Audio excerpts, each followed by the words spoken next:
So ayan si Estrada. Papaliguan ko ngayon si Estrada kasi ang tagal-tagal na niya hindi nakapagligo. Pero bago ko siya paliguan, idadrive ko muna siya, iikot ko.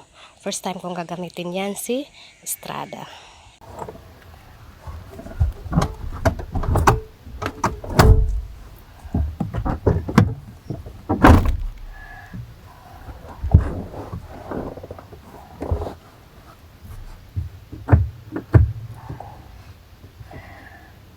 So ayan si Estrada, natapos ko nang naliguan, na vacuuman. So ngayon idadrive ko muna siya ng paikot. Ito yung Estrada, pareho lang din silang manual. Manual yung may rods, tapos manual din itong isa na to.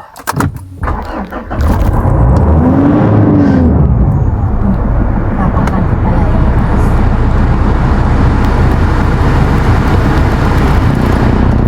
Naikot din yung aircon. Tapos gamit. So ngayon magdadrive ako kasi itatry ko si Estrada. Natapos ko na siyang paliguan, natapos ko na siyang vacuuman, then iikot ko lang siya ngayon. Kaya lang sobrang layo ko.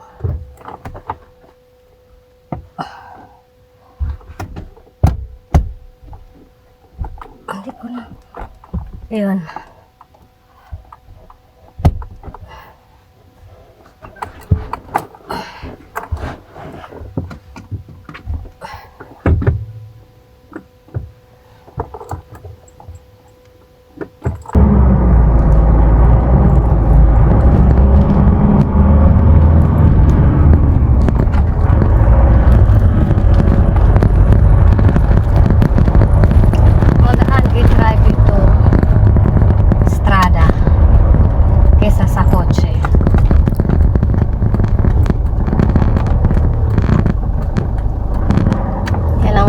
Medyo yung kanyang gear.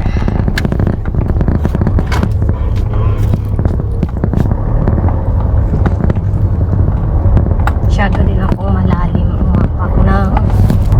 Pag tumatakbo naman na siya, magaan na.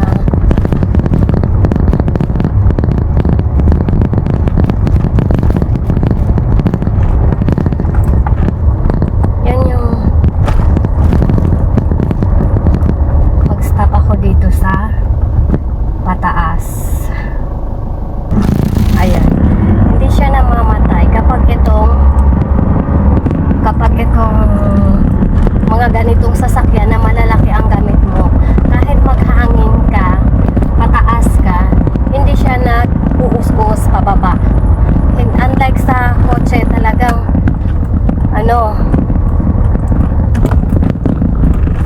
talagang nakakapawi. So yun nga, kapag kakotse, nakakapawi siya kapag nasa mga matitirik na daan or pataas.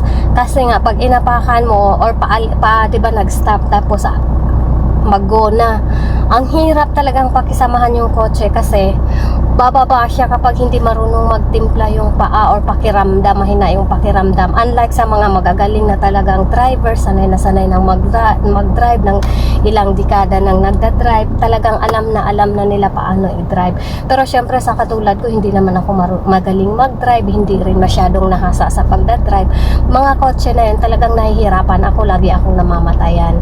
Pero kapag ganito, pag nasanayan mo na tong ganitong sasakyan, wala kang po problemahin sa mga pataas kasi once na mag-go na, binitawan mo na yung clutch and then bibitaw ka na rin ng brake, yung dahan-dahan ka nang bibitaw ng clutch, hindi siya mamamatay. Unlike sa kotse, kapag binitawan mo yung clutch, uus-us na yan kaagad. Hindi siya yung tulad ng mga ganito na kailangan pagbitaw mo ng brake or clutch, tatakbo na siya, aabante na. Ang kotse kasi hindi ganoon, bumababa siya.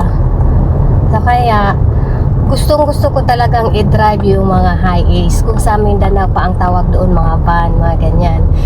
Masarap siyang i-drive kasi nga hindi ka kakabahan kapag mga pataas. Pero pag kotse, ayan, kakabahan na ako. Kailangan pag nag-stoplight sa mga pataas, kailangan habulin ko na talaga bago mag-red, makaahon na ako sa mga patirik na daan.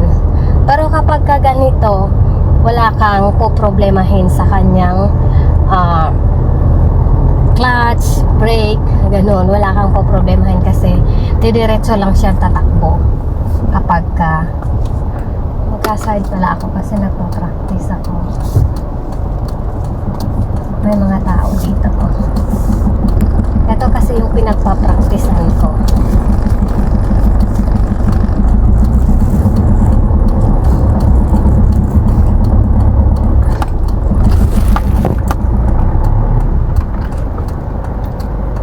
Ayan, next stop ako, pero bababa ako mamaya kasi pero may mga tao pa. Dito ako sa pinakamataas. Dito ako sa pinakataas na daan, and then babalik ako.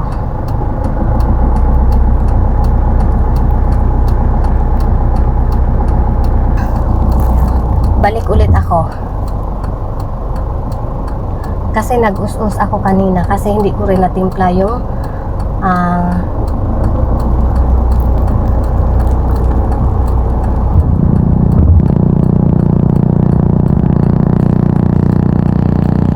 so ayan, nag-stop ako, and then ngayon magtitimpla ako ng aking, ayan, uus-us pa rin siya konti pagka ganito kataas. Ayan. Then uulit-ulit ako kasi ayan, neutral ko na lang kapag pababa kasi pababa naman ako eh.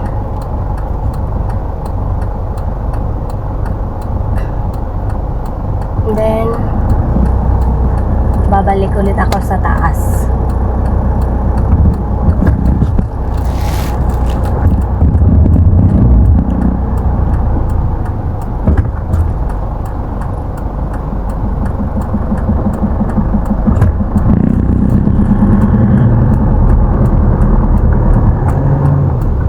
Pa rin siya na perfect. Nag-uus-us pa rin ako pa konti.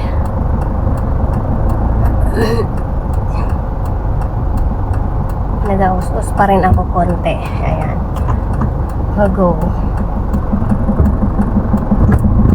Yun. Kasi syempre ngayon ko lang magamit yung sasakyan. Kailangan malalaman ko kung gaano kataas yung iangat ko sa paa ko sa clutch kapag magugo na ako. Yan.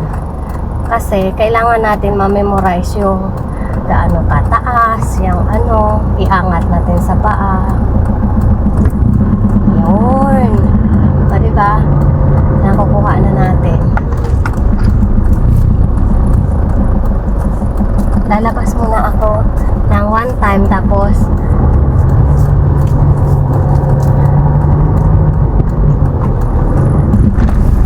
lalabas muna ako ng isang beses na lang, tapos pabalik na ako ng bahay. Sa mga nagsasabi pala na bakit hindi ako nagsi-seatbelt, don't worry po, andito lang ako sa loob ng village. Dito lang po ako sa loob ng village, hindi po ako lumalabas. Pero pag lumalabas na ako, talagang nagsusuot po ako ng seatbelt. Kasi hindi tayo pwedeng walang seatbelt kapag aalis tayo dahil talagang mahuhuli tayo.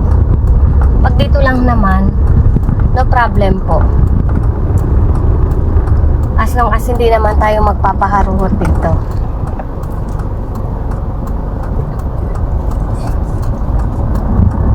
Hindi tayo nagpapaharurot dito kasi bawal tayo magpapaharurot sa loob ng mga subdivision kasi hindi natin alam, baka biglang may lalabas na mga bata, biglang may mga lalabas na mga aso, so delikado po yun.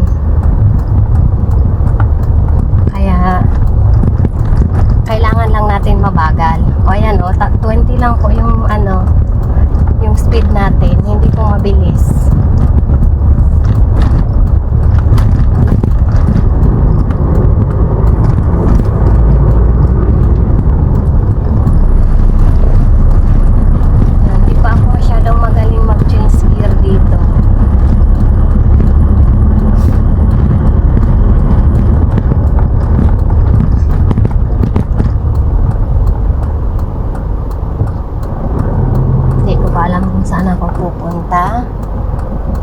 Pupunta ako siguro sa taas.